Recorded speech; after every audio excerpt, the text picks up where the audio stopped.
শুভ বিকাল বন্ধুরা। 4:30টার সময় আমি আর লাবিব চলে এলাম আমাদের সে হাওর বিলে। এই পাশে যে ছোট খালটি দেখা যাচ্ছে, খালটির নাম সঠিক জানি না, হয়তো বা ব্রহ্মপুত্র এরকম কিছু হবে। আর এই পাশে মূলত ঘের আর ছোটো ছোটো বাড়ি আছে এদিকে। জায়গাগুলো এতটাই সুন্দর আর চারপাশে এতটাই সবুজ যে দেখতে দেখতে চোখ জুড়িয়ে যায়। আমি তো ক্যামেরার অ্যাঙ্গেল মাঝে মধ্যে ভার্টিক্যাল করছিলাম, মাঝে মধ্যে আবার হরিজন্টাল করছিলাম, দেখছিলাম কোন মুডে বেশি ভালো দেখায়। তো মনে হয় ইউটিউবের জন্য ভার্টিক্যাল ভিডিওই বেস্ট, এজন্য আবার ভার্টিক্যাল করলাম। আমি ভিডিও করবো বলে মোটরসাইকেলটা প্রথমে লাবিবের কাছে দেই। লাবিব যে এত জোরে চালাবে আমি ভাবিও নি।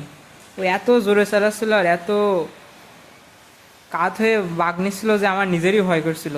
আমিও প্রতিদিন গাড়ি চালাই, তবুও সে ভয় করছিল অনেক, জানি না কেন।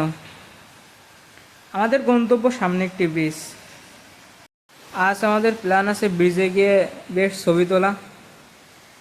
লাবিব তো ছবি তুলতে পারে না, আমি পারি, যাই একটু টুকটাক, তাও কেমন হবে জানি না। পরন্ত বিকালে সূর্যের আলো বেশ আছে, যার জন্য ভিডিও কোয়ালিটি অত সুন্দর আসছে না। আমরা আমাদের ব্রিজে চলে এসেছি। এবার একটু দুজন ছবি টবি তুলবো, তারপর বাড়ির দিকে রওনা দিব।